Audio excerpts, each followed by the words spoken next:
बोले श्री लक्ष्मी नारायण भगवान की। श्री भाष्यकार भगवान श्री रामानुजाचार्य स्वामी जी महाराज की। श्री प्रतिवाद भयंकराचार्य स्वामी जी महाराज की। अनंताचार्य श्री व्यादी स्वामी जी महाराज की। परमाचार्य श्री रामकृष्णाचार्य स्वामी जी महाराज की। विश्ववंद जगदाचार्य श्रीमद विश्वक्सेनाचार्य अस्मदाचार्य पूज्य गुरुदेव श्री त्रिदंडी स्वामी जी महाराज की। वामनाश्रम सिद्धाश्रम चरित्रवन बक्सर बिहार भारत धाम की। जगत जननी जगदम्बा श्री महालक्ष्मी माता की। महालक्ष्मी माता की पावन धाम की, पावन धाम की, पावन स्थल की, पावन महामहोत्सव की। जय जय श्री सीताराम, जय जय श्री राधे श्याम, जय जय श्री श्रीमन्नारायण, जय जय श्री भाष्यकार, जय जय श्री रामानुजाचार्य, जय जय श्री रामानुजाचार्य, जय जय श्री त्रिदंडी स्वामी जी महाराज। हरि ओम। शांति शांति। श्रीमन नारायण नारायण नारायण, श्रीमन नारायण नारायण नारायण, लक्ष्मी नारायण लक्ष्मी नारायण, श्रीमन नारायण श्रीमन नारायण, लक्ष्मी नारायण नारायण नारायण, लक्ष्मी नारायण नारायण नारायण। प्रभु तेरी शरण प्रभु तेरी, राम जी तेरी शरण राम जी तेरी शरण, श्याम जी तेरी शरण श्याम जी तेरी, प्रभु तेरी शरण प्रभु तेरी शरण, प्रभु तेरी शरण प्रभु तेरी। श्रीमन नारायण नारायण नारायण, श्रीमन नारायण नारायण नारायण, लक्ष्मी नारायण नारायण नारायण, लक्ष्मी नारायण नारायण नारायण, लक्ष्मी नारायण नारायण। बोलिए श्री लक्ष्मी नारायण भगवान की। अनंताचार्य कृपया वेदांत द्वयपारगम रामकृष्णांग सर्वकं विश्वक्सेन मुनिं भजे। कासायं यज्ञसूत्रं शुचिवपुषि दधा, शोधपुण्ड्रं च वाले यस्यास्ते दक्षस्ते, कलिकुमतिगिरीन्द्रेन्द्रवज्रं त्रिदण्डम्। संसाराग्नि प्रशान्त्यै मृतजलममलं दारुपात्रं पवित्रम्। श्रीविश्वक्सेन सूरेः पदकमलयुगम् श्रेयसे संश्रयामि। लक्ष्मीनाथ समारम्भा नाथयामुनिमध्यमाम्, अस्मदाचार्यपर्यन्ताम् वन्दे गुरो परं परम्परा नारायणाय विद्महे वासुदेवाय धीमहि तन्नो विष्णु प्रचोदयात् महालक्ष्म्यै च विद्महे विष्णु पत्न्यै च धीमहि तन्नो लक्ष्मी प्रचोदयात् तन्नो लक्ष्मी प्रचोदयात्। परमाराध्य श्री लक्ष्मी नारायण भगवान नित्य वंदनीय पूज्य गुरुदेव श्री त्रिदंडी स्वामी जी महाराज के जुगल शरणों में कोटि शरणमन। भगवत भागवत आचार्य कैंकड़ी पारायण महानुभाव पावन भूमि पर पावन कथा को निवेदन किया जाता है। पावन कथा प्रसंग अंतर्गत निवेदन किया गया है। नैमिषारण के पावन क्षेत्र में सूत जी कथा प्रसंगों को सुनाते हुए कहे कि हे शौनक ऋषि, हे ऋषियों, भगवान द्वारिकाधीश पांडवों को हस्तिनापुर में सुव्यवस्थित और विश्वस्त करके द्वारिकापुरी की यात्रा की। द्वारिकापुरी की यात्रा करते समय भगवान श्री कृष्ण मार्ग में जा रहे हैं। जो लोग यह समाचार सुनते हैं कि द्वारिकाधीश द्वारिका की यात्रा कर रहे हैं, सब लोग आनंदित होते हैं और भूरी भूरी प्रशंसा करते हैं। धन्य है देवकी, धन्य है यशोदा, धन्य है नंद बाबा, और धन्य है वसुदेव जी, और धन्य है जदुकुल,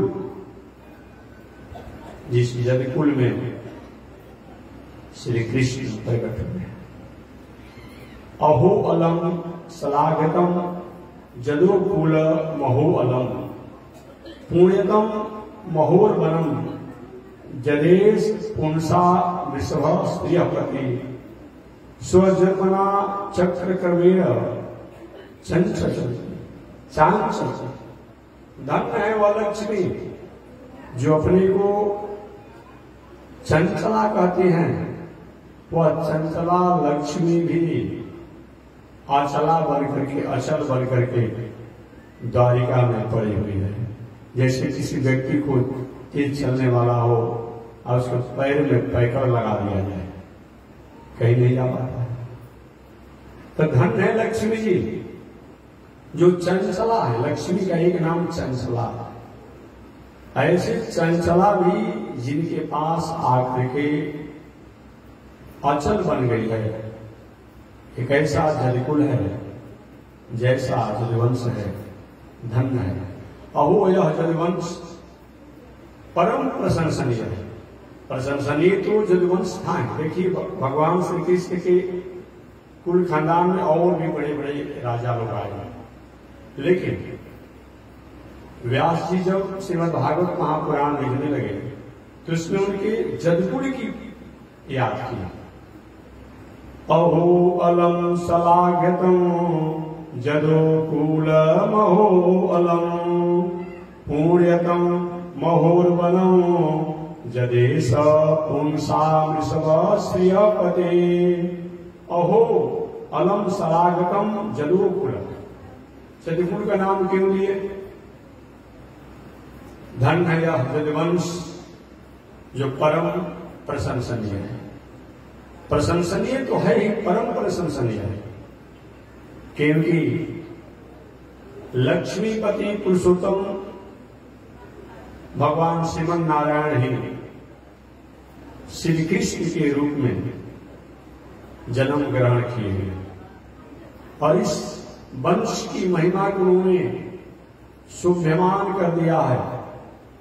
वह पवित्र मधुबन, वह पवित्र ब्रजमंडल, वह पवित्र वृंदावन, वह पवित्र मथुरा, वह पवित्र गोकुल, वह पवित्र बरसाने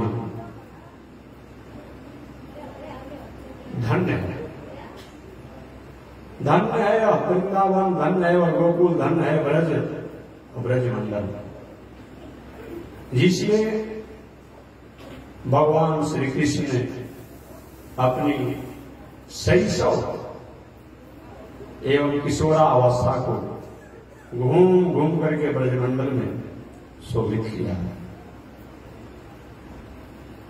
हस्तिनापुर की स्त्रियां इस प्रकार रास्ते में जो भगवान जा रहे हैं, तो भगवान श्री कृष्ण के कुल, खानदान, लीला, माता पिता सबको, ब्रजमंडल को प्रशंसा, मार्ग में स्त्रियां, पुरुष, बालक सब कर रहे हैं।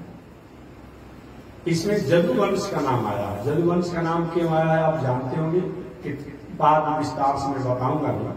जदुवंश का क्यों नाम लिया गया?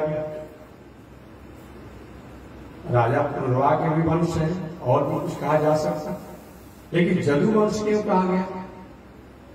इसीलिए कहा गया कि अगर कोई महात्मा हो जाता है, महापुरुष हो जाता है, सज्जन हो जाता है, तो महात्मा, महापुरुष, सज्जन व्यक्ति द्वारा जो सज्जनता, महापुरुष का जो लक्षण होता है, जिसको आचरण में लिया जाता है, तो धन्य हो जाता है। यहाँ तो विस्तार से नहीं है, लेकिन मैं जो पढ़ा हूं, सुना हूं, जानता हूं, उसके अनुसार मैं संक्षिप्त में देखूं कि जदुवंश को अहो धन्यवाद दिया गया, परम आदर प्रशंसनीय से याद किया गया। व्यक्ति का जीना इस संसार में अच्छा है। हम केवल भोजन करने के लिए जिए, अच्छी बात नहीं है। केवल सोने के लिए जिए, अच्छी बात नहीं है। केवल परिवार और स्त्री के संग संसर्ग में रहने के लिए जिए, अच्छी बात नहीं है। ये तो और जोनियों में, पशु पक्षी जोनियों में भी एक हो जाता है। भोजन पशु भी करते हैं, पंछी भी करते हैं, वो भी सोते हैं, वो भी अपने परिवार के साथ रहते ही हैं।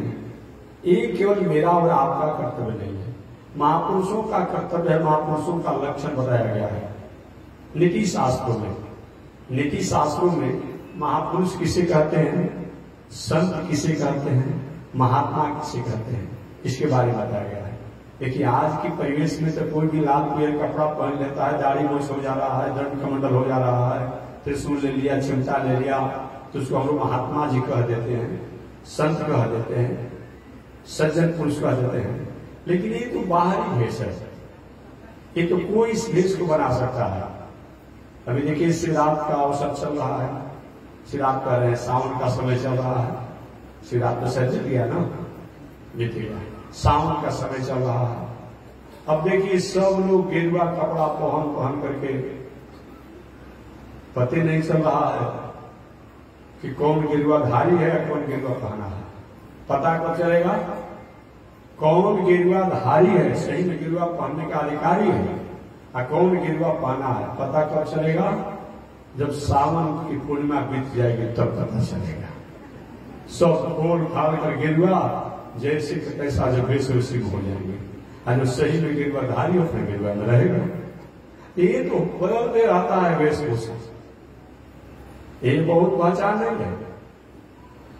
चाहे साड़ी के रूप पहन करके स्त्री हो, या धोती कुर्ता पहन करके पुरुष हो, चाहे घर गृहस्थी में रहने वाले हो, परिवार पत्नी बाल बच्चों के साथ रहने वाले हो, खेती व्यापार नौकरी करने वाले हो, ये कोई झंझट नहीं है, ये कोई बंधन नहीं है। ये कोई कहता है हमारे घर गृहस्थी बहुत बड़ा झंझट है। अच्छा, घर गृहस्थी से कोई अलग है क्या? और घर गृहस्थी से कोई अलग हो सकता है क्या? कभी नहीं हो सकता। याद रखिए, इसीलिए सज्जन पुरुष का लक्षण क्या है? विपत्ति धैर्य मथा हृदय क्षमा षड शिवाक पटुता जुधि विक्रम। इस सज्जन पुरुष का लक्षण है, संत पुरुष का लक्षण है, चाहे वह स्त्री हो चाहे वह पुरुष हो। मीरा को भी हम लोग आदर करते हैं, सबरी जी को क्या उसका नाम था जी? सबरी, हाँ, सबरी को भी हम लोग आदर करते हैं, बिल्ली को भी हम लोग आदर करते हैं। केवल भेष प्रधान नहीं है, हमारा उद्देश्य प्रधान है। धोती कुर्ता में भी संत महात्मा मिल जाते हैं, पैजामा कुर्ता में भी संत महात्मा मिल जाते हैं, फुल पैंट कुर्ता में भी संत महात्मा मिल जाते हैं, और स्त्री भेष में भी कोई सज्जन और को साध्वी मिल जाती है, साड़ी पहन करके भी कोई साध्वी मिल जाती है, और कभी कभी वेशभूषा में भी हम ठगे जाते हैं। भेष केवल प्रधान नहीं है।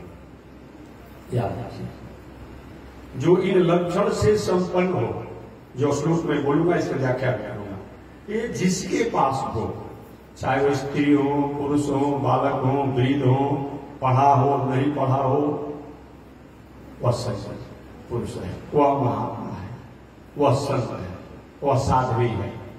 क्या चीज? विपत्ति धैर्य मथा हृदय क्षमा सद शिवाक पटुता जुधि विक्रम जस रुचिर व्यसनम श्रुतौ प्रकीर्ति सिद्धमिदम ही महात्मना। ये महात्माओं का लक्षण है, सज्जन पुरुषों का लक्षण है, साधु का लक्षण है। क्या चीज? विपत्ति धैर्य। कितना भी आपत्ति विपत्ति संकट समस्या जीवन में आ जाए, लेकिन अच्छे कर्मों को, अच्छे विचारों को, अच्छे आचरण को त्याग नहीं करना, ये सबसे प्रथम लक्षण है। आज क्या हो रहा है? कभी कभी कुछ महानुभाव मिलते हैं, कहते हैं अरे भाई अब तो आपके बाप दादा पूर्वज तो वैदिक परंपरा पीढ़ी दर पीढ़ी शताब्दियों से वैदिक परंपरा के अधिकारी थे। आप कोई क्रिश्चियन बन जा रहा है, कोई पारसी बन जा रहा है, कोई अमुक बन जा रहा है, कोई अमुक बन जा रहा है। भाई ऐसा क्यों? का महाराज क्या करें, गरीबी की स्थिति थी, खाने के ठिकाने नहीं थे, पहनने के ठिकाने नहीं थे, स्वास्थ्य लाभ के लिए कोई व्यवस्था नहीं थी, शिक्षा की कोई व्यवस्था नहीं थी, तो हमें मिला वहां पर सुविधा, हम चले गए और वही पंथा बना ली। नहीं, सुविधा होना जीवन में अलग काम है।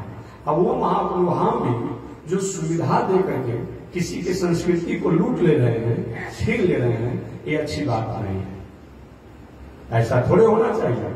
अब रास्ते में जा रहे हैं, कोई प्याऊ लगाया और प्याऊ को पानी पिलाए तो कई बार हमारा नौकर बन जाओ, हमारा मुंशी बन जाओ, हमारा कर्मचारी बन जाओ, ऐसा थोड़ी बात होता है। एक ऐसा प्रमाण, लेकिन आज कुछ लोगों द्वारा ही होता है।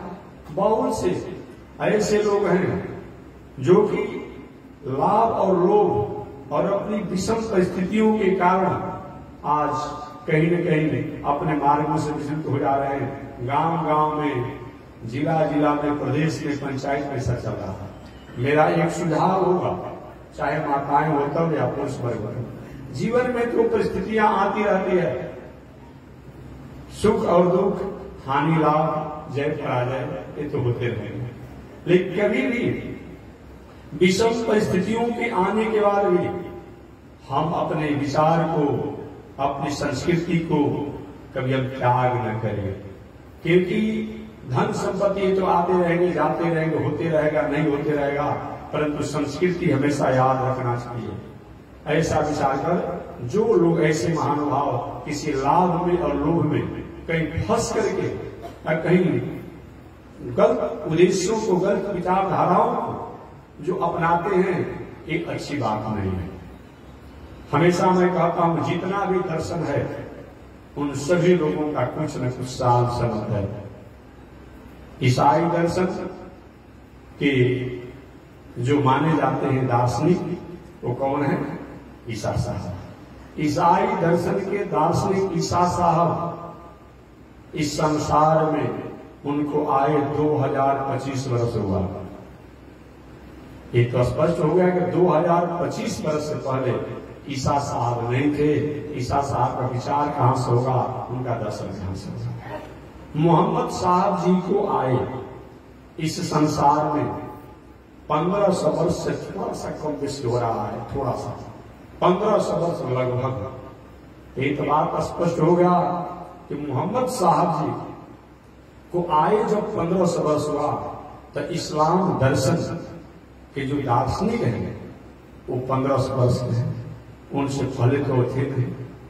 और भी लोग दार्शनिक हैं नए नए, तो मैं निवेदन करना चाहूंगा, लेकिन हमारी वैदिक परंपरा जो है, जिस संस्कृति से आप अपने को विलोम करते हैं, ये कितना पुराना है?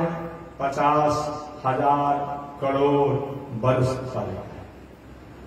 इतना पुराना दुनिया में कोई नहीं, मैं नहीं कहता हूं, विदेशी दार्शनिकों ने, चाहे वो अमेरिका का हो, इंग्लैंड का हो, ब्रिटेन का हो, रूस का हो, फ्रांस का हो, सभी दार्शनिकों ने इस बातों को माना है कि वैदिक दर्शन, भारतीय दर्शन, सनातन दर्शन इस विश्व का, इस सृष्टि का सबसे आर्ष है, सबसे प्राचीन है, सबसे पुरातन है, सबसे पुराना है।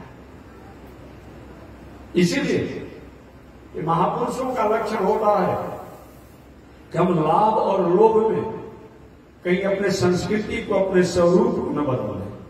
अरे भाई, कोई आपको भोजन करा दे तो अपने माता पिता को बदल देंगे आप कि मेरे पिता हैं? नहीं, माता पिता के समान उनका हम आदर करेंगे, लेकिन जो जिसने हमको जन्म दिया है, जिन्होंने पालन किया है, वही हमारे माता, वही हमारे पिता होंगे।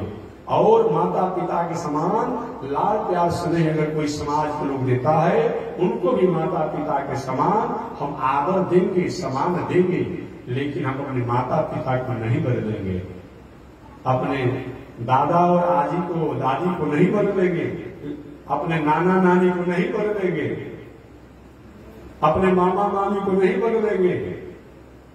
लोगों द्वारा सुविधा में मिल जाए, जब ये नहीं बदलेंगे तो हम अपनी संस्कृति क्यों बदलेंगे? समाज द्वारा सुविधा मिल रही, अच्छी बात है, हम उनको आभार व्यक्त करेंगे, उनको धन्यवाद ज्ञापन करेंगे, भाई हमारी गरीबी को आपने उठाया, हमें शिक्षा की आपने व्यवस्था किया, हमें दवा की आपने व्यवस्था किया, हम उनका आभार व्यक्त करेंगे, उनको धन्यवाद देंगे। लेकिन उस सुविधा के कारण अब हम अपना सब कुछ बदल दें, ये बात हमारी संस्कृति नहीं है, हमारा स्वरूप नहीं है। ऐसा अगर समाज में हो रहा है, इस पर विचार होना चाहिए। तो सज्जन पुरुष का लक्षण क्या है? विपत्ति धैर्य मथा अभ्युदय क्षमा षड शिवाक पटुता जुधि विक्रम। विपत्ति धैर्य, आपत्ति विपत्ति संकट समस्या आने के बाद भी अपने स्वरूप, अपनी संस्कृति, अपने संस्कार, अपनी मर्यादा को त्याग नहीं करना, ये सज्जन पुरुषों का लक्षण होता है। विपत्ति धैर्य मथा अभ्युदय क्षमा, जितना धन जौन पद प्रतिष्ठा मान सम्मान बढ़े उतना आप क्षमावान हो जाइए। छोटी छोटी बातों पर बहुत बड़ा प्रतिक्रिया नहीं होना चाहिए, क्रिया तो होना चाहिए। कोई गलत मार्ग में जा रहा, थोड़ा सा उसको सुझाव सलाह दीजिए, लेकिन प्रतिक्रिया और रिएक्शन नहीं होना चाहिए। जितना धन बढ़े, जन बढ़े, पद बढ़े, प्रतिष्ठा बढ़े, मान बढ़े, सम्मान बढ़े, आप सहज हो जाइए, सरल हो जाइए, सुगम हो जाइए, सुलभ हो जाइए। चार चीज होइए, सरल, सहज, सुगम, सुलभ, ये हो जाइए आप। जितना धन जन बढ़े, यही महापुरुषों का लक्षण है। विपत्ति धैर्य मथा अभ्युदय क्षमा षड शिवाक पटुता। वाणी जो होना चाहिए सज्जन पुरुषों का, समाज का निर्णय करने वाला होना चाहिए, समाज को सौहार्द प्राप्त कराने वाला चाहिए। ऐसा उद्विग्न, ऐसा उत्तेजित, ऐसा उग्र वाणी न हो जिसके द्वारा समाज में बिखराव हो, समाज में आपसी टकराहट आ जाए, आपसी भेद हो जाए, राष्ट्र समाज में कहीं आपसी, कहीं एक वैर मनस्य की भावना हो जाए, इस पर विचार होना चाहिए। ये महापुरुषों का लक्षण है। विपत्ति धैर्य मथा अभ्युदय क्षमा षड शिवाक पटुता युद्ध विक्रम। युद्ध माने यहाँ पर युद्ध माने लड़ाई नहीं है, कोई भी अच्छा काम संकल्प कर ले, युद्ध माने कोई भी अच्छा कर्म को संकल्प कर ले तब पीछे नहीं हटना चाहिए। कितने लोग गांव में मंदिर बनाते हैं, कहीं झंझट हुआ, समस्याएं हुई, कोई सहयोग नहीं कर रहा है, सहायता नहीं, छोड़िए आधे को छोड़ हुए नहीं, जब लग गए तो उसे लागी उसमें। जुधी विक्रम स्वभाव से निश्चित रूप में वालों को सामने कंटी मत कीजिए। पता लगे उनको रोज कहते हैं लोग आगे से खड़ा होकर गाड़ी जहां खड़ा है वहां पर कंटी करता है लोग, अरे हट कर भी कुछ काम कर सकता है लोग। देखिए समझाइए लोगों को जाके व्यवस्था करने वाला कोई क्या होगा, जहां गाड़ी खड़ी वहां पर कर रहे हैं, उनको समझाइए कि हाँ अस्त व्यस्त मत करो, रहना हो तो शांति से सामने खड़े मत को पहले तो रोज जो करता है काम लोग। यहाँ कथा होती है लगातार उनको संचर करने के लिए, रोज लोग वही काम है, अनुशासन देता काम करता है लोग। या तो शांति से बैठना चलना खड़े नहीं होना चाहिए, 10 को खड़ा हो जाता रोज उल्टी करता है लोग, कैसे लोग जाने के लिए अनुशासन देता काम करना। सारे लोग आगे शांति के लिए अनुशासन देता करता है।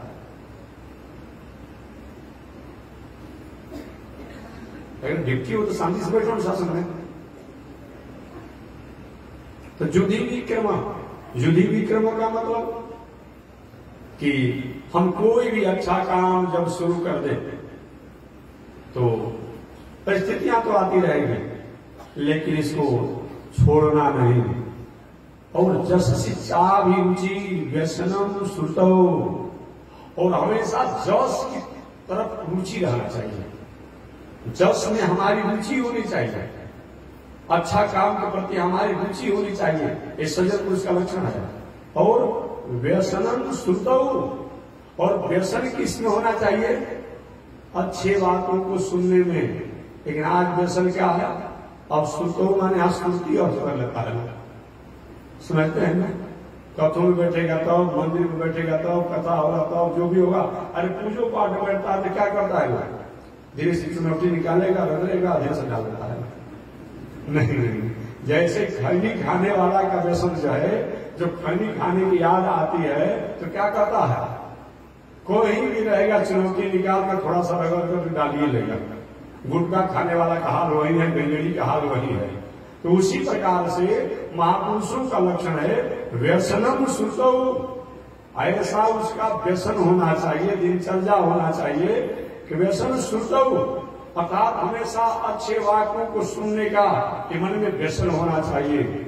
और प्रकृति सिद्ध निगम ही महात्मना, इस स्वभाव से ऐसे जिसमें आचरण हो उनको महात्मा कहते हैं, सज्जन कहते हैं। स्वभाव से उनको महात्मा और सज्जन के नामों से जाना जाता है, या ऐसा आचरण जिसमें आ जाए उसको भी सज्जन कहा जाता, यही है।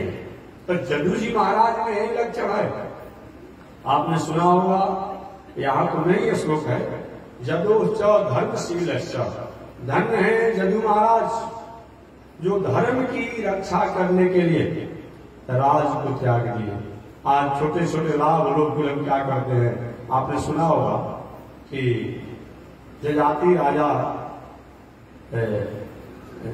उनके जदू जी महाराज 5 भाई थे, 5 भाई थे जदू जी।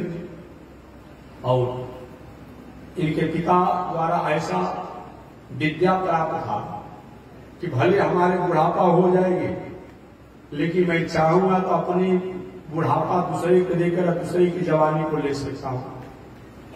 अपने सभी पुरु को, अनु को, सभी पुत्रों को बुलाए जजाति राजा कि बेटा मैं अपना राज उसको हुई दूंगा जो अपनी जवानी हमको देगा और हमारी बुढ़ापा को लेगा, क्योंकि अभी काम वासना से हम मुक्त नहीं हुए हैं, हम काम वासना में भी हैं। सबसे पूछा गया जदू जी से कि आप अपनी जवानी दीजिए। एक पिताजी मैं जवानी अपना दे सकता हूं, लेकिन मेरी जवानी को लेकर आप पूजा पाठ तपस्या साधना जो इत्यादि करेंगे तब तो हम जवानी देंगे, लेकिन मेरी जवानी को लेकर के और मेरी ही माता के साथ आप भोग वासना से जीवन जिएंगे, इसके लिए मैं जवानी नहीं दूंगा। राजा जजाति ने कहा तो तुमको राज नहीं मिलेगा, मूल गति के अधिकारी तुम नहीं बनोगे।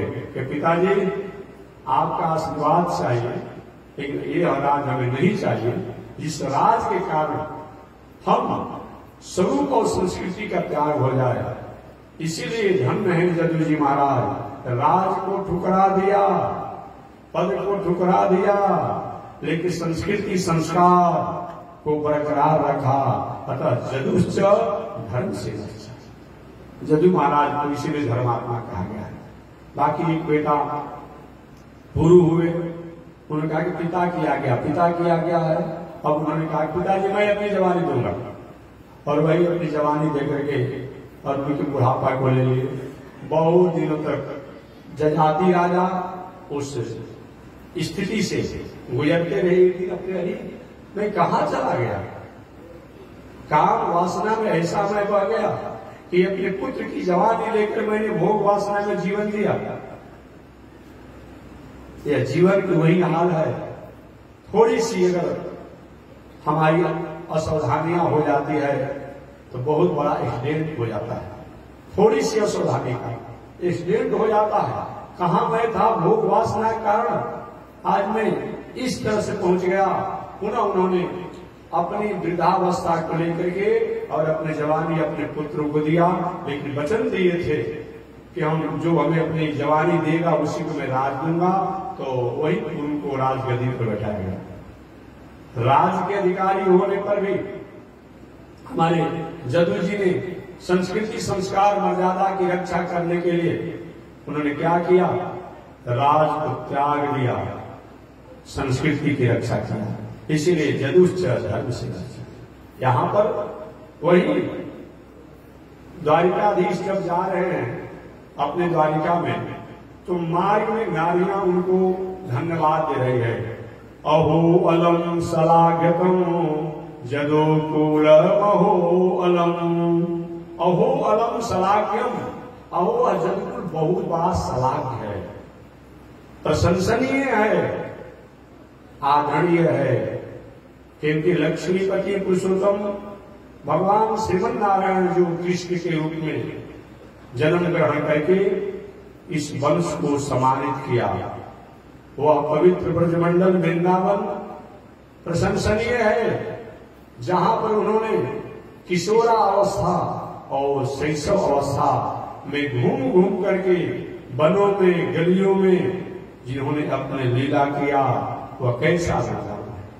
इस प्रकार यात्रा करते हुए भगवान श्री कृष्ण द्वारिका में पहुंचे, और द्वारिका में पहुंचने के बाद सारी प्रजा अपने स्वामी के दर्शन की लालसा से नगर से बाहर निकल करके उनका स्वागत किया, और स्वागत सम्मान के साथ अभिनंदन करते हुए द्वारिकापुरी में उनको प्रवेश कराया।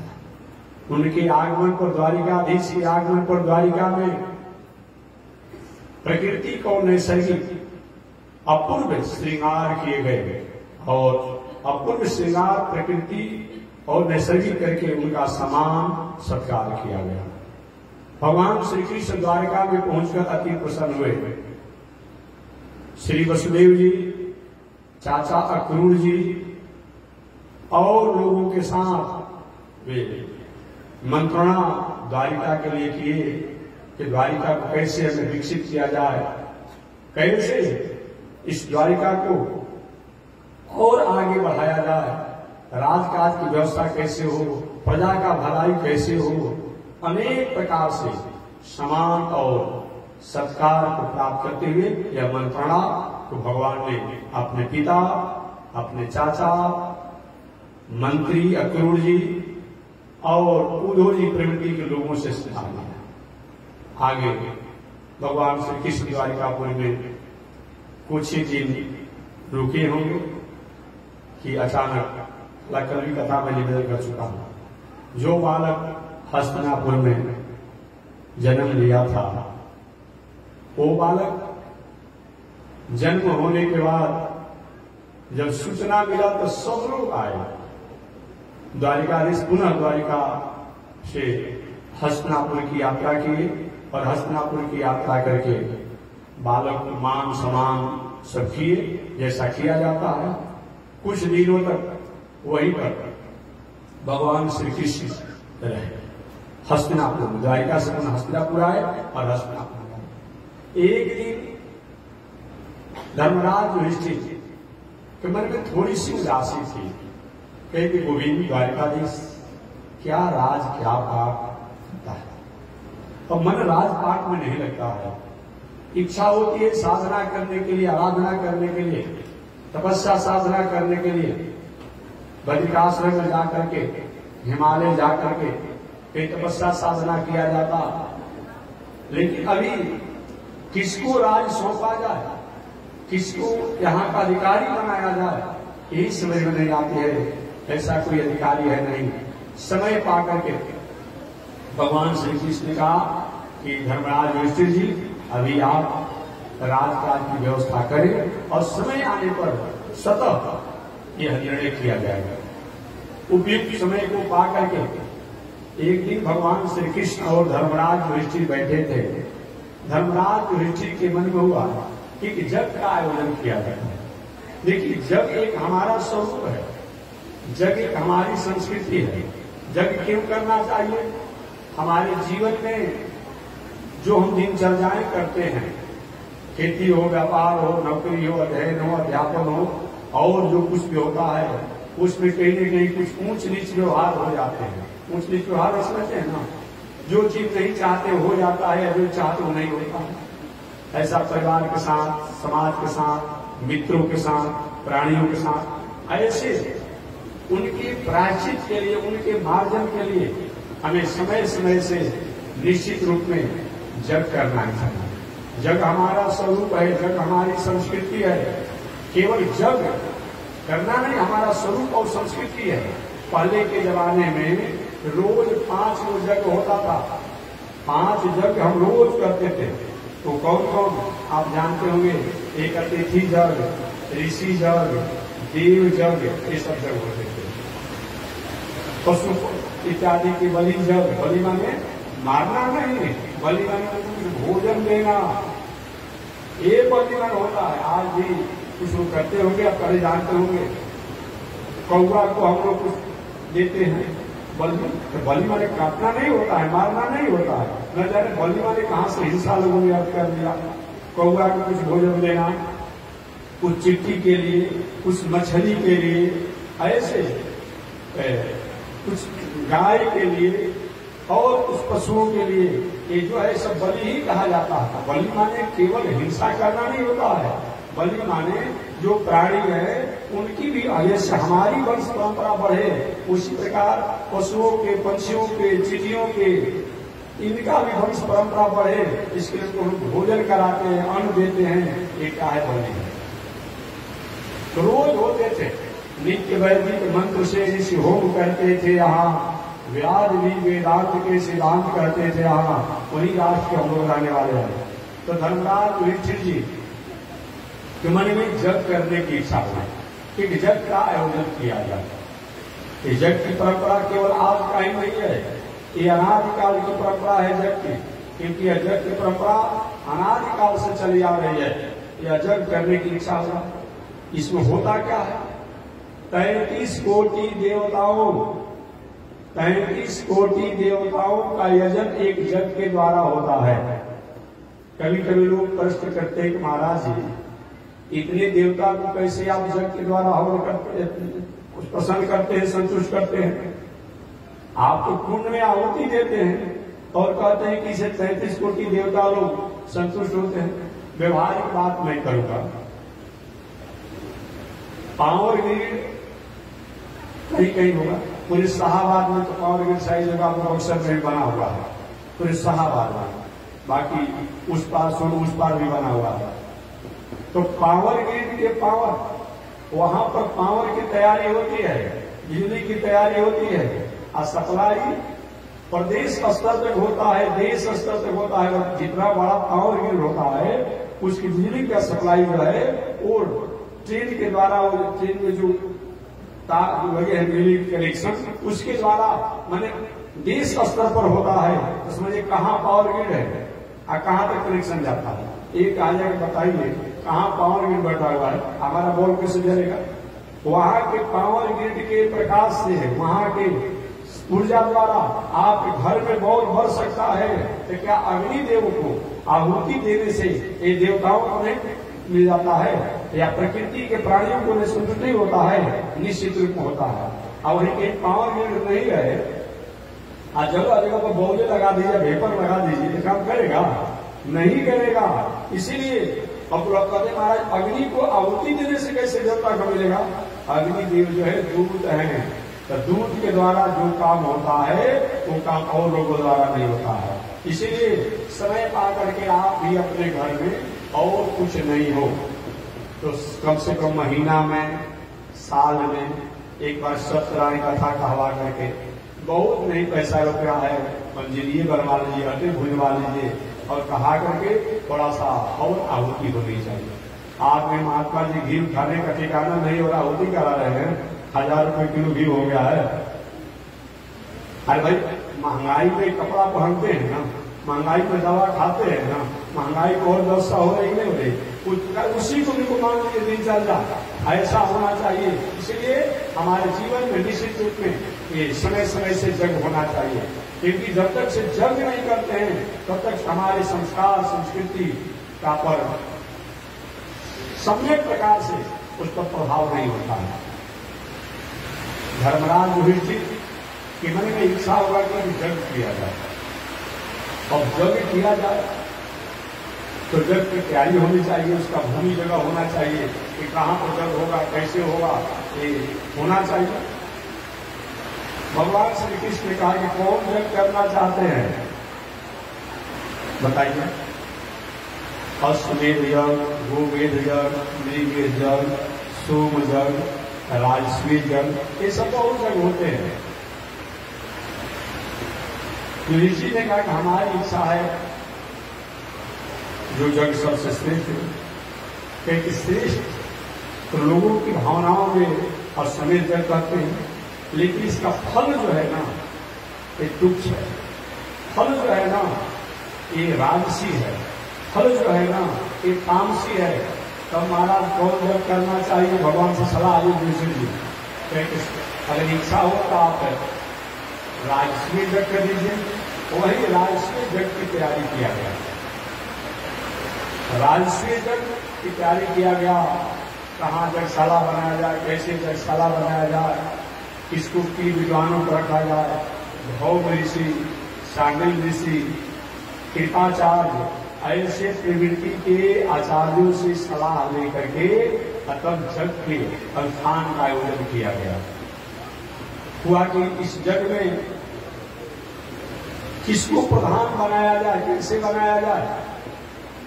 अंत में ऋषि ने कहा कि गोविंद आपसे बड़ा कौन है, आपसे श्रेष्ठ कौन है, आप ही को प्रधान बनाया जाए। और वही भगवान श्री कृष्ण की संरक्षणता में जग का आयोजन हुआ, और उस जग के आयोजन में प्रत्यक्ष रूप में सभी देवता लोग अपना अपना भाग लेने के लिए आए।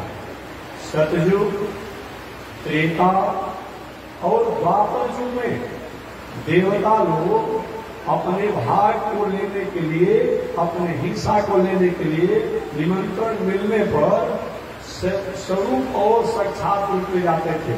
जैसे आपको कोई निमंत्रण देता है तो आप सब जाते हैं, लेकिन कलयुग में ये देवता लोग अपने स्वरूप से नहीं आते हैं, अपने भाव से आते हैं। बाकी और युगों में देवता लोग अपने स्वरूप में आते हैं, अपने स्वरूप में प्रत्यक्ष आकर के और अपने भागों को स्वीकार करते थे। बहुत बड़ा जग का आयोजन हुआ, और जग का जब आयोजन हुआ बहुत बड़ा नाम हुआ। ऐसा जग तो किसी ने किया ही नहीं था, ऐसा जग तो किसी ने किया ही नहीं था। अब उस जग में ये भी निर्णय किया गया था कि जग को पूरा तो माना जाएगा जब जग में एक घंटा टंगा गया था, और घंटा जब बजने लगेगा तो माना जाएगा जग पूरा हो गया। जैसे कभी आप लोग 4 बजे का अलार्म लगा देते हैं तो 4 जो ही करता है तो घड़ी जो है अलार्म देना शुरू करता है। तो 1 घंटा डाला हुआ था कि जब वो तभी माना जाएगा कि जब वो हो गया जब घंटा अपने से बजने लगेगा। और जब समापन की तरफ था घंटा बज नहीं रहा है, वही मानक था कि जब भाई अच्छा हुआ, सब लोग उदास हैं। भगवान द्वारिकाधीश के पास द्वारिकाधीश ही घंटा तो बज नहीं रहा है, जब थोड़ा आरती की तरफ है। हाँ अभी तक तो कोई नहीं समझ आ रहा है, कहाँ त्रुटि हो गई? आहुति में त्रुटि हुई नहीं है, विद्वानों की त्रुटि हुई नहीं है, दान विषय में त्रुटि हुई नहीं है, कैसे घटना नहीं हो रहा है? संयोग से उसी समय नारद जी आ गए और नारद जी ने आकर कहा धर्मराज जी घंटा नहीं बजेगी, इतना बड़ा जग आप करिए और उस जग में संत महात्मा भोजन न करे, उनका सम्मान न हो, हमारा जब तो पूरा माना जाएगा। हमारा तो जो बाकी है क्या? हमने तो सबको बुला ही दिया है, सबको आदर सम्मान कर ही दिया है, और कौन बाकी रह गया? नारद जी कहे आपके जग स्थल से कुछ ही दूरी पर एक तपस्वी है, एक साधक है, वो हैं तो रात के चतुर्थ पर, लेकिन मर्यादा की अंतिम सीमा से जीवन जीने वाले हैं। वो जब तक नहीं आएंगे, जब तक उनका पराक्रम नहीं होगा, तब तक से जब तक पूरा नहीं माना जाएगा। महाराज हम कैसे आएंगे? कहते आप मजा कर बुलाइए, निमंत्रण दीजिए। धर्मराज युधिष्ठिर जी वहां गए, कहते महात्मा में जग दिया है, धर्मराज में बुला नहीं सकते, पांडव लोग क्योंकि जगत का स्थान में है ना, संकल्प है इन हट जाइएगा, इधर तो हट जाइएगा जो भीम के होंगे वो बहुत दूर नहीं करना है। महात्मा मैं जब मैं आप लोगों को आहुति करना चाहता हूँ,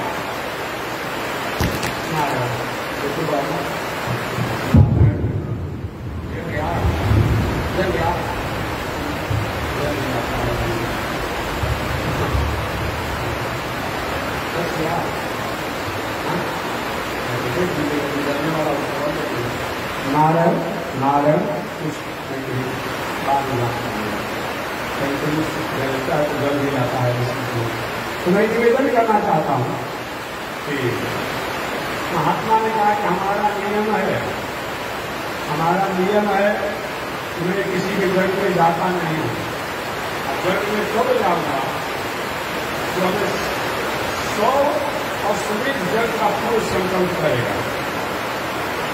बहुत परेशान होंगे हम लोग, राजकीय जग कर कहाँ से 100 जग का कमी को दे, 100 जग का संकल्प करे कि मैं पूरा आपको दूंगा, सब लोग की जग में जाऊंगा और भंडारा पाऊंगा।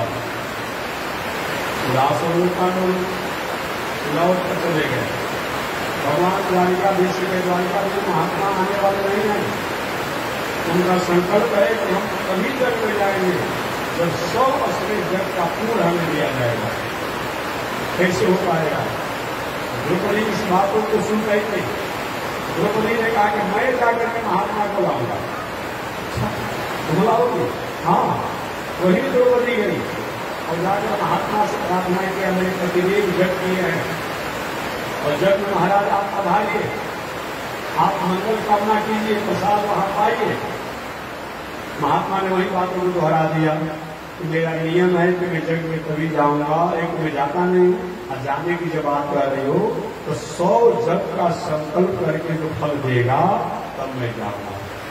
द्रौपदी ने कहा महात्मा जी मैंने आप में से संतों से सुना है कि संत मिलन को जाइए, तज ममता अभिमान और जीव पग आगे बढ़े कोटिन यज्ञ समान।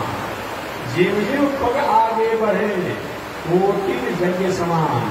अगर संत महात्मा के दरस तरस और अच्छे देहों पर जब जाया जाता है तो हर पग पर करोड़ों यज्ञ जैसा पूर्ण प्राप्त होता है, सुखी प्राप्त होता है।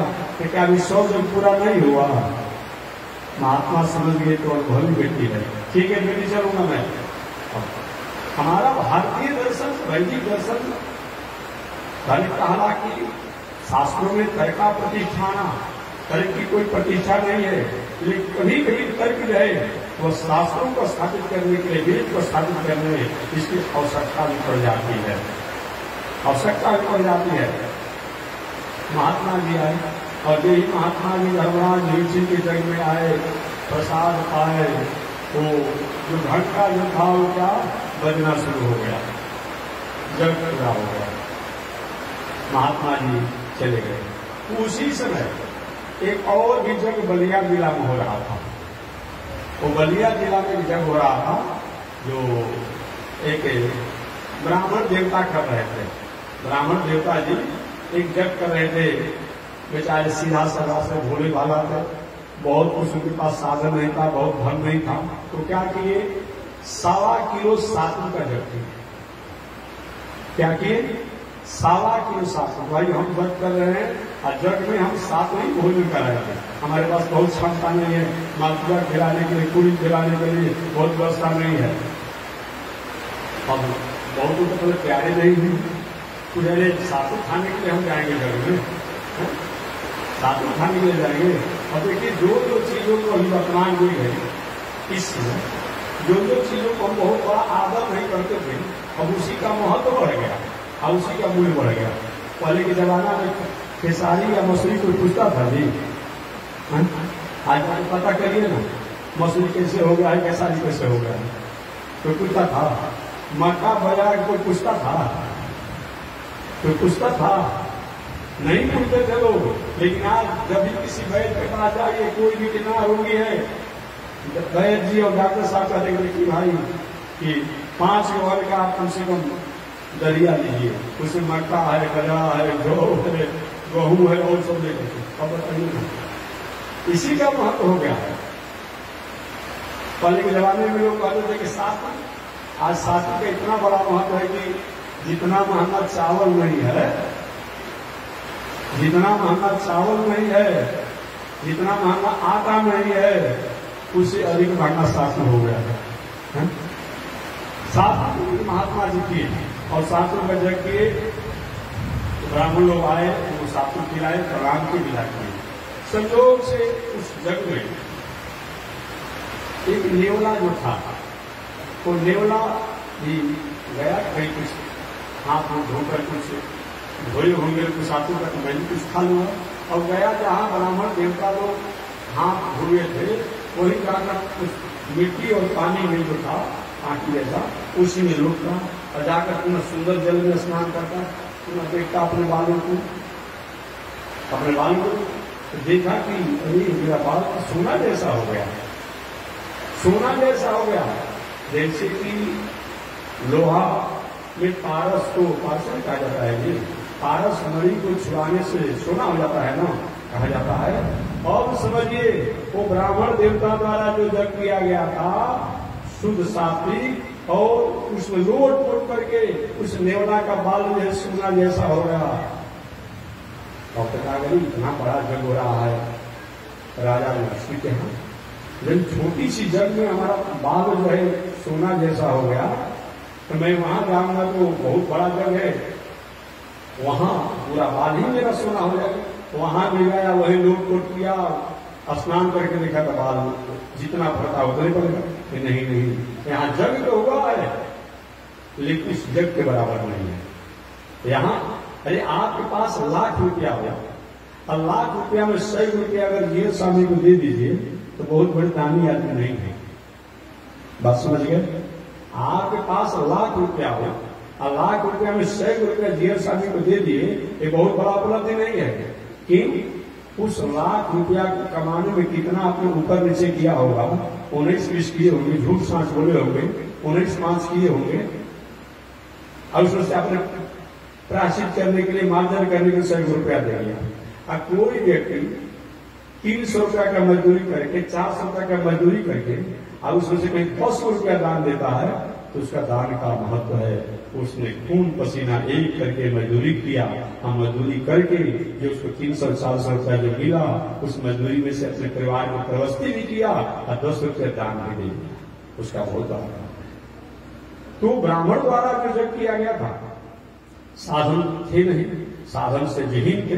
तो उन्होंने 1.25 किलो सातु का जो किया, 1.25 सातु का जो किया, उसमें की श्रद्धा भावना निष्ठा जो थी वो अपन था। यहाँ कोई राजा है, तो राजा है तो अरबों रुपया करोड़ रुपया खजाना भरा हुआ है और उसमें से कई करोड़ रुपया खर्चा ही हो गया, तो बहुत बड़ी विशेषता की बात है।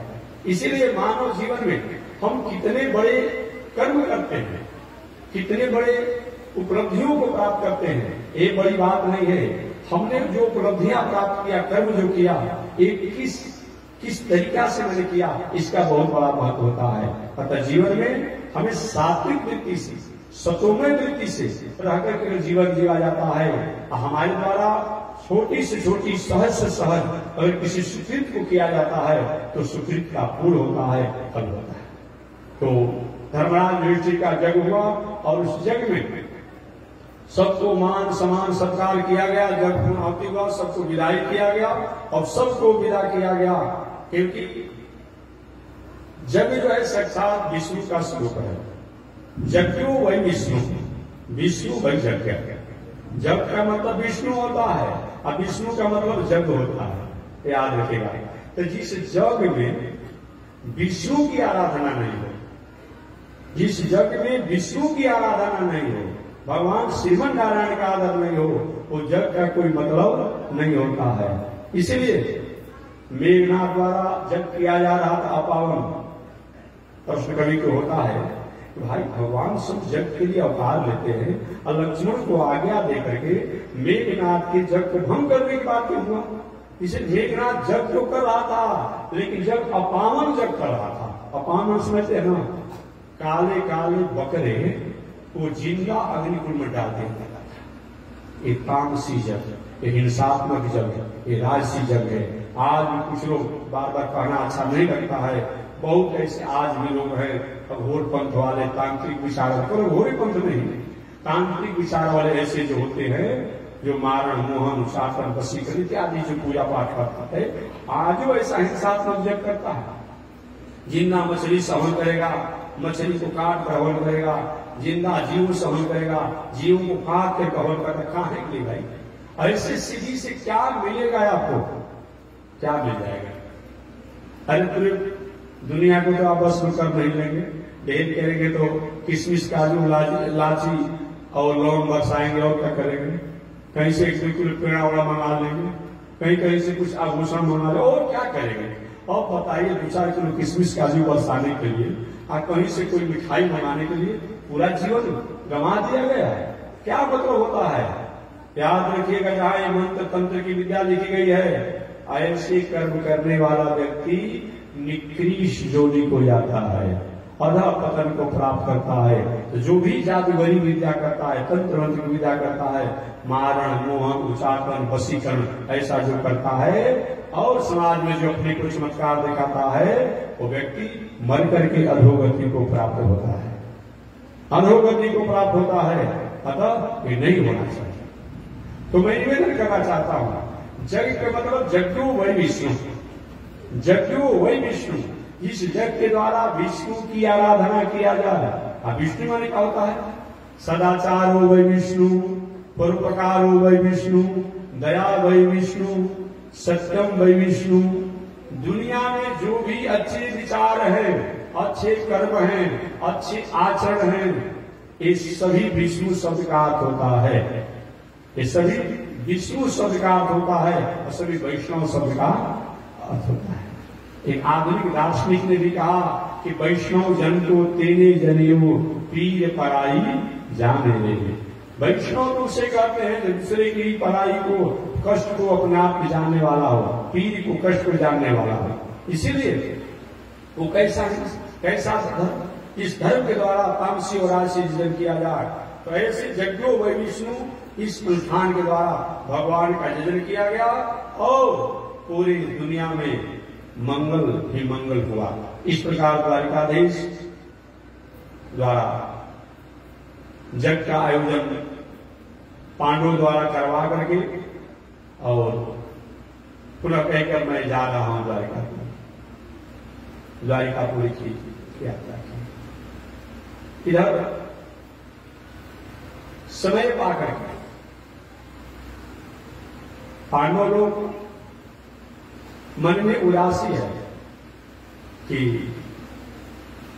शरीर केवल इस संसार में राजकाज की व्यवस्था के लिए ही नहीं मिला हुआ है, बल्कि यह शरीर जो मिला हुआ है हमें अपने स्वरूप को पहचानने के लिए। कल या परसों विद्यार्थी जी ने पूछा, महाराज जी मैं कौन हूं कि मैं जानना चाहता हूं। तो हमने कहा कि आप जब अपने सपने को नहीं जान पाते तो हम क्या बता पाएंगे? अभी तक आपको पता नहीं कि मैं कौन हूं। मैं कौन हूं? अगर वेदांत की बात किया जाए, ब्रह्मदासा ब्रह्मदासा ब्रह्मदासा। अगर उपनिषद की बात किया जाए, वेदांत की बात किया जाए, वेद की बात किया जाए, तो हम कौन है उनको मैंने बताया नहीं, मैं अभी बता रहा हूं। उनको मैंने कहा कि उनको बताने से उनको उपनिषद का और शास्त्र का ज्ञान देने से कोई फायदा नहीं। हमने कहा कि आप परमार्थ कीजिए, हमारे व्यवहारों द्वारा, हमारे कर्मों द्वारा संसार और प्राणियों का मंगल हो, वही के लिए मैं आया हूं और यही हमारा होना चाहिए। लेकिन मैं निवेदन कर रहा हूं कि हम कौन हैं? वेद भगवान कहते हैं, उपनिषद में आया है ब्रह्मदासा ब्रह्मदासा ब्रह्मदासा।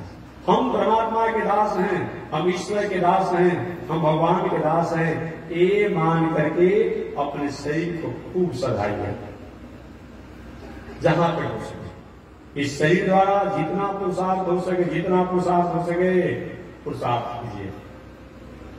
यही, क्योंकि केवल भगवान की पूजा नहीं, भगवान ने जो भी उपलब्धियां विदा किया है, जो भी पुरस्कार विदा किया है दुनिया में, सृष्टि में, उसको हम क्या करें? अपने द्वारा, चाहे पशु हो, पंछी हो, प्राणी हो, सबके प्रति हमारे मंगल की कामना हो, यही हमारा सोच होता है। पांडव लोग के मन में उदासी है। धीरे धीरे पांडव लोग सोचते हैं कि अब परीक्षित बड़े हो जाएं तो इनको राजगद्दी पर बैठा करके और हम लोग यात्रा करें। आप और हमको भी चाहिए 50-60 वर्ष की उम्र जब हो जाए तो धीरे धीरे अपने नाती, बेटा, परिवार को जिम्मेदारी देते जाइए, देते जाइए, देते जाइए। ये नहीं कि अब शरीर हिल रहा है, कान से सुनाई नहीं पड़ता है, आंख से दिखाई नहीं पड़ता है और जनेऊ में या डांड में साधु डालने लगे। काहे लिए भाई? किसके लिए? दे दीजिए जीमा उसको। बनाना होगा तो बनाएगा, बिगाड़ना होगा तो बिगाड़ेगा। कम से कम बिगाड़ेगा नहीं, देखकर समझ में तो आ जाएगा कि संभाल पाएगा कि नहीं संभाल पाएगा। अब उसी शोक में आप रहते हैं, कैसे आगे कौन जिम्मेदारी संभालेगा? नहीं, 50 वर्षों के बाद जब उम्र हो जाए तो धीरे धीरे अपनी जिम्मेदारी को लोगों को दीजिए। 51, 52, 53, 54, 55, 56, 57, 58, 59, 60। और 60 के बाद अगर नहीं देंगे तो वही बेटा जिसको उंगली पकड़कर चलाना सिखाया, वही नाती जिसको तुतली भाषा अच्छी लगती, वही जब 60 के बाद अगर जिम्मेदारी संभालेंगे और कहीं उसका कुलतानुसार बात पकड़ नहीं किया तो बात बात में कहेगा बाबा का दिमाग हल्का हो गया है। अब डॉक्टर भले सर्टिफिकेट न दे लेकिन वो सर्टिफिकेट दे देगा। ऐसा नौबत न आवे, हम पहले ही जिम्मेदारी देंगे, यही बताया गया। धर्मराज युधिष्ठिर अब धीरे धीरे हो रहा है कि राजपाट को त्याग करके हमें स्वर्गारोहण की यात्रा करना चाहिए। संयोग से उसी बीच में धृतराष्ट्र जब कौरव लोग मारे गए, धृतराष्ट्र और भारी बचे थे। पांडव ने कहे क्या बड़े ताऊजी, बड़े पिताजी क्या सोचेंगे? मेरे पुत्रों को इन पांडवों ने मार डाला। अपने यहां बुला करके मान सम्मान के साथ धृतराष्ट्र का सेवा करते हैं। युधिष्ठिर धृतराष्ट्र की सेवा करते हैं, गांधारी की भी सेवा करते हैं। संजय जी महामंत्री तो थे ही पहले से। संयोग से एक दिन विदुर जी आए और विदुर जी ने देखा, प्रणाम किया। बड़े भाई थे धृतराष्ट्र जी, प्रणाम किए। विदुर जी कैसे हैं? धृतराष्ट्र मत कहो विदुर, जो सेवा पांडवों द्वारा किया जा रहा है, जो सेवा पांडवों द्वारा किया जा रहा है, वैसा सेवा मेरा कौरव मेरा पुत्र भी सेवा नहीं करते थे। मैं निहाल हूं पांडवों की सेवा, इसमें उनको धन्यवाद दे रहा हूं, मैं अच्छी प्रकार से हूं। विदुर जी कही मरने का बारी हो गया, इन्हें ज्ञान वैराग नहीं है। विदुर जी थोड़ा सा डांटे, शरण नहीं आती है। इन पांडवों को मारने के लिए अपने पुत्रों द्वारा षड्यंत्र करा करके आपने क्या नहीं किया। लक्षागिरी की अग्नि से लेकर के विश्व मिश्र लड्डू से लेकर के और सर्पों से दसवाने से लेकर के वनवास से लेकर के धूत पीड़ा से लेकर क्या आपने नहीं किया। आज वही पांडवों की टुकड़ा को खा करके जी रहे, शर्म नहीं आती है। अरे महाराज थोड़ा भी तो आपको वैराग्य होना चाहिए। धृतराष्ट्र क्या करे विदुर, नेत्र है नहीं कि कहां जाएंगे, चलिए मेरे साथ और चलकर अपना आत्म कल्याण कीजिए। वही धृतराष्ट्र को लेकर के गांधारी को लेकर के और विदुर जी ने वो उपदेश दिया और पहुंचा दिया कि जाइए संत महात्माओं का हिमालय में कहीं आश्रम पर जाकर तपस्या साधना कीजिए। अगला दिन जब हुआ तो रोज के नियमानुसार धर्मराज युधिष्ठिर प्रणाम करने के लिए आते थे धृतराष्ट्र और गांधारी को। ठीक है, सैन्य कक्ष में तो धृतराष्ट्र है ही नहीं, बड़े पिताजी तो है ही नहीं, माता जी है ही नहीं, रोने लगे। युधिष्ठिर जी धर्मराज युधिष्ठिर रोने लगे, क्या पिताजी ने मेरे करतूत को याद करके कि मेरे पुत्रों के हत्यारा जो है उसके हाथों से भी खाना ठीक नहीं है, रहना ठीक नहीं है, कहीं जाकर तो कुएं में कूद करके, कहीं चट्टानों से दब करके, कहीं नदियों में डूब करके मर तो नहीं गए। क्या हुआ? रो रहे हैं। कौन सी गलती हुई? मेरे पिता के चले जाने के बाद मेरे बड़े पिता हैं, उनके द्वारा मैं सम्मान को प्राप्त करता था। संयोग से उसी समय नारद जी आ गया और नारद जी ने कहा युधिष्ठिर जी क्यों रो रहे हैं? क्या महाराज क्या करें, मेरे बड़े पिता रात को त्याग करके हम लोग को छोड़कर चले गए, न जाने कहां गए, कैसे होंगे, भोजन कैसे मिलता होगा, क्या होगा। कि क्या सब चुप रहिए, भगवान सबकी दशा करने वाले हैं। तुम लोग गंधर्व के साथ आपके पिता ऋषियों के आश्रम पर तपस्या साधना में हैं और कुछ दिनों के बाद इस साधना योग द्वारा अपने शरीर को समाप्त करेंगे और उनकी साधना में बाधा मत पहुंचाइए। अब आपको ढूंढने की आवश्यकता नहीं है, अब अपना राजकाज की व्यवस्था कीजिए। नारद जी जब विश्वास दिए कि तेरे पिता जिंदा है, ऋषियों के आश्रम पर है, तो भी इनको विश्वास हुआ। एक दिन विदुर जी आए और विदुर जी जब आए तो धर्मराज युधिष्ठिर उनको प्रणाम किया। चाचा जी कहते थे, चाचा जी आपके साथ भी जो व्यवहार हुआ वो मैं भूल नहीं सकता। मेरे कारण आपको राज से निकाल दिया गया, महामंत्री पद से निकाल दिया गया। भले दुनिया समझे या न समझे, आप साक्षात धर्मराज के अवतार हैं। ये तो दासी पुत्र बनकर के आप आए हैं ऋषि के साथ के कारण। आपको मैं पहचानता हूं, आप साक्षात धर्मराज हैं। आप ऋषि साप के कारण इस दुनिया में आए। वो कौन सा साप है, मैं इसको संक्षिप्त सुना। धर्मराज युधिष्ठिर है, धर्मराज जो है जमराज जिसको आप कहते हैं, वो राजकाज की अपनी व्यवस्था करते हैं। संयोग से एक बहुत बड़े उच्च कोटि के संत जिनका नाम मांडव्य ऋषि। क्या नाम है? मांडव्य ऋषि। ये मांडव्य ऋषि अपनी तपस्या साधना आश्रम पर करते थे। आज ही चंचल स्वभाव के दुष्ट प्रवृत्ति के लोग नहीं होते हैं, पहले भी होते थे, आज भी नहीं। और एक बार चोरों ने राजकोष राज खजानों से चोरी किया और चोरी करके बहुत अधिक से अधिक संपत्ति को चोरी किया। चोरी करके जाने लगे लोग तो देखे कि कुछ सामान तो लिए और कुछ ऐसा सामान था जो लेकर जाने में पकड़े जाने की संभावना थी।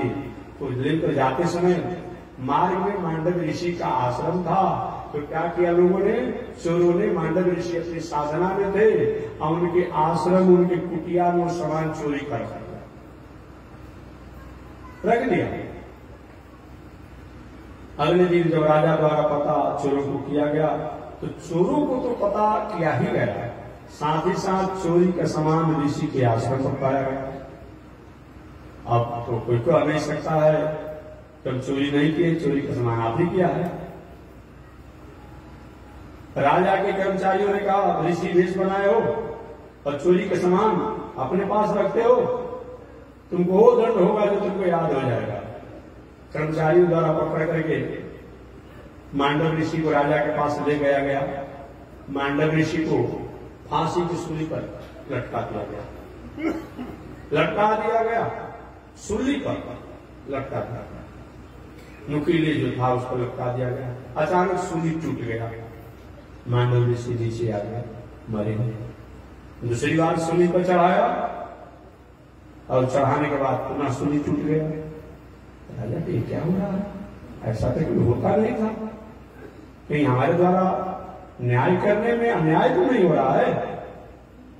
हाथ जोड़ करके प्रार्थना किया उस ऋषि, मांडव ऋषि से, ईश्वर मैं आपका परिचय जानना चाहता हूं, आप अपराधी नहीं प्रतीत हो रहे हैं, अपराध की सदृश आपके पास आश्रम का सामान भले मिला हुआ है अपराधी का, लेकिन आप अपराधी नहीं है, आपका क्या परिचय है?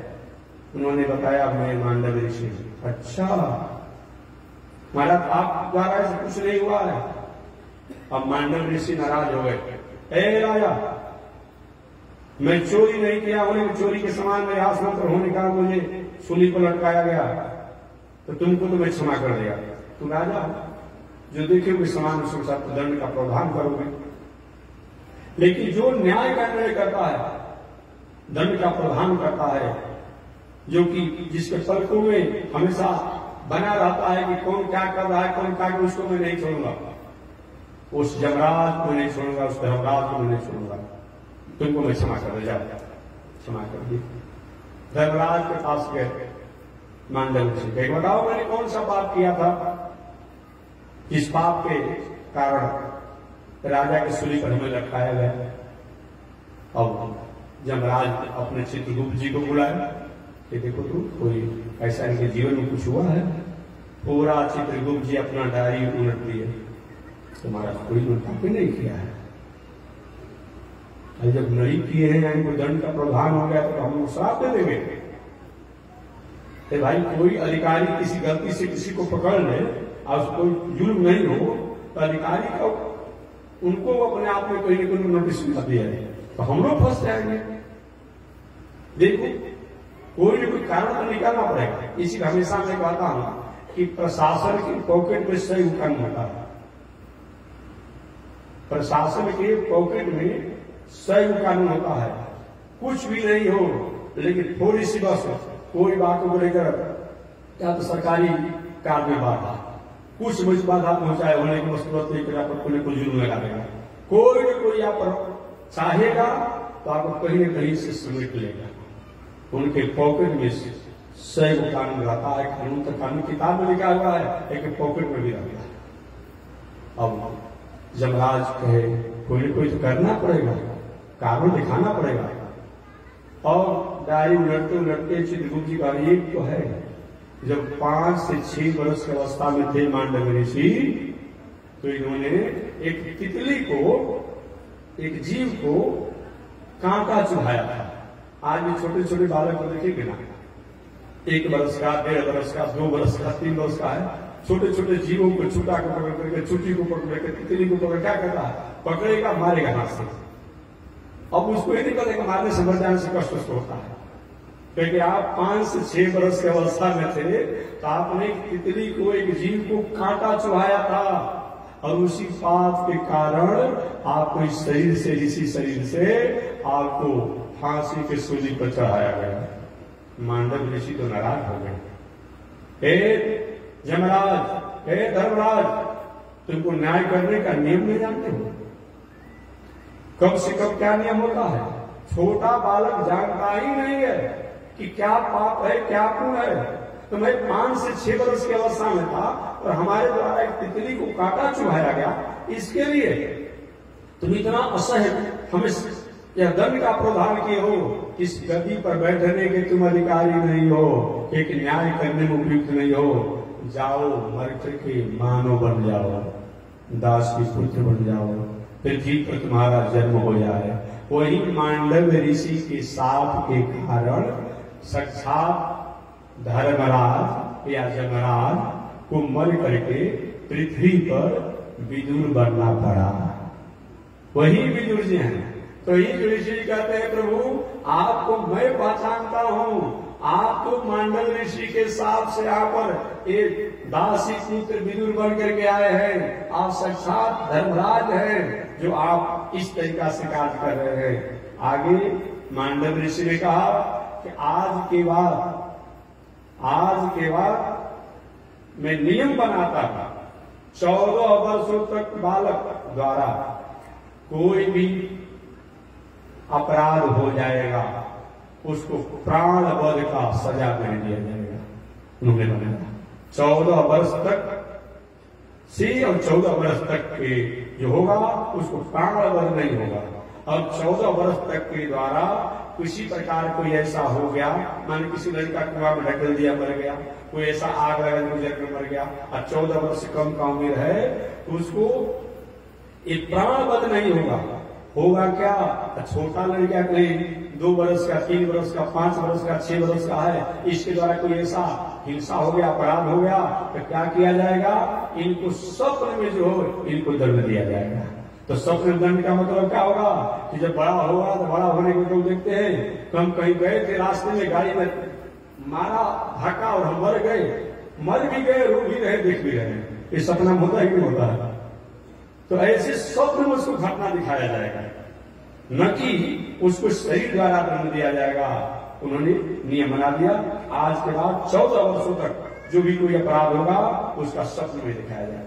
वही कहते हैं धर्मराज युष्ट जी, हे विदुर जी आप साक्षात धर्मराज है जमराज है, मांडव ऋषि के कारण आप आए हुए हैं। इस प्रकार विदुर जी वहां से विदा लेकर के तीर्थ यात्रा में निकल पड़े। जाकर के अनंत तीर्थ यात्रा करने लगे। हमारे पांडव लोग राजकाज की व्यवस्था कर रहे हैं। अब शेष चर्चा अगले दिन में करूंगा कि पांडव लोग किस प्रकार से स्वर्गारोहण की यात्रा करते हैं और स्वर्गारोहण की यात्रा करके पुनः अपने जीवन को कृत करते हैं। आज यही पर वाणी को विराम कि विदुर जी तीर्थ यात्रा करने के लिए निकल पड़े और तीर्थ यात्रा करते हुए पुनः अपने तपस्या साधना करके अपने जीवन को कृतार्थ किए, कल्याण किए और भगवत धाम को प्राप्त किए। इधर धृतराष्ट्र भी अपना शरीर को त्याग कर कल्याण किए, गंधारी ने भी अपने शरीर को त्याग कर कल्याण किए। शेष चर्चा अगले दिन इसी के साथ मान मिला। श्रीमन नारायण लक्ष्मी नारायण, श्रीमन नारायण लक्ष्मी, श्रीमन नारायण नारायण नारायण, श्रीमन नारायण नारायण नारायण। बोलिए श्री लक्ष्मी नारायण भगवान की, विश्व जगदाता श्री त्रिदंडी स्वामी जी महाराज की। हरि ओम। शांति शांति शांति। नारायण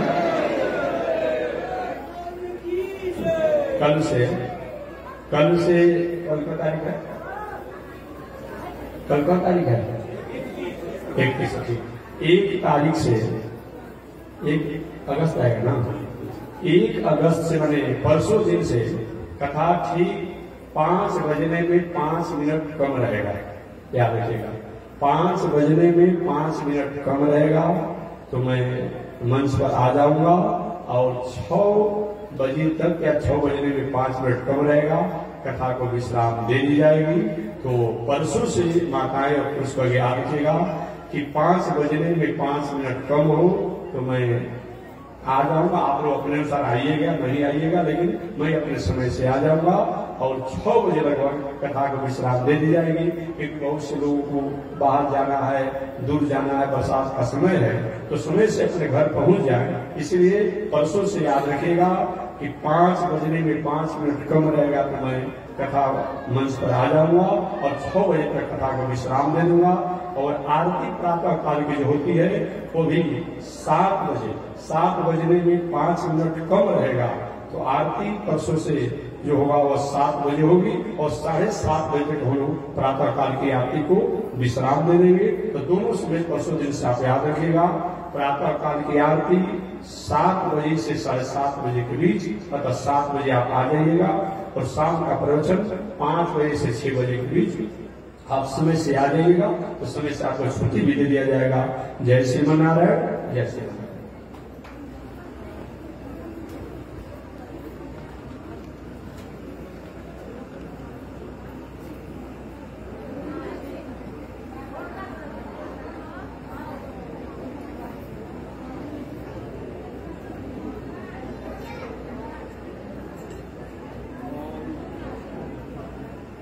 ओम चंद्रमा मनसो जातः चक्षो सूर्यो अजायत श्रोत्राद्वायुष प्राण संखादंगिरजायत श्रीशुते लक्ष्मी शुभद्या होरात्रे पार्श्वे नक्षत्राणि रूपमस्मिनौ व्याप्तम् ईश्वरे निगाढ मोमयी गाढ सर्वलोकं मयी गाढ।